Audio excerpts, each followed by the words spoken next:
Hickok 45 here. Welcome to the Hickok 45 Talks channel. Yes, I'm still over here in the woods with my pine trees. Got something else to talk to you about. I'll try not to be so long as I am in some of these talks videos.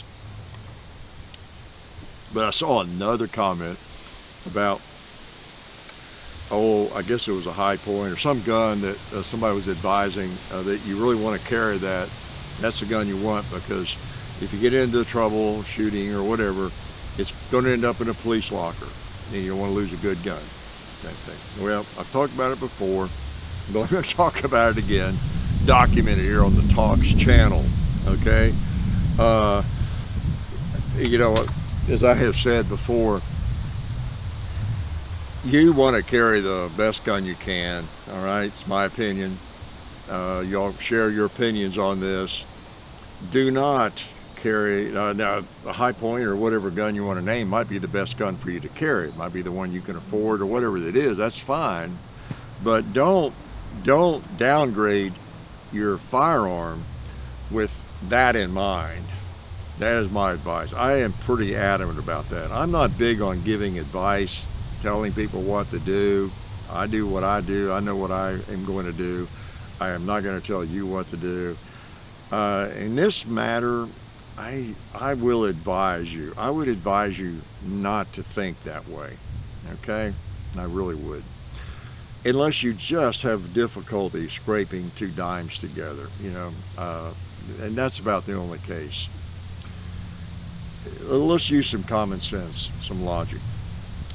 First of all, one of the most important things to know about, if you haven't studied this, and I have read about it quite a lot in various magazine articles, and seen videos on it. I don't know what the number is now, but if you're even in a justified shooting, a righteous shooting, self-defense shooting, you can expect to spend $50,000 to $100,000. Those are some of the most recent figures that I've seen. $50,000 to $100,000 in lawyers' fees to keep yourself out of jail. And if it's not a righteous shooting, if you did something stupid, that may not keep you out of jail. But even if you did the right thing, the circumstances were justifiable, you're going to face probably civil suits. You're going to need some good lawyers, and it's usually a mess.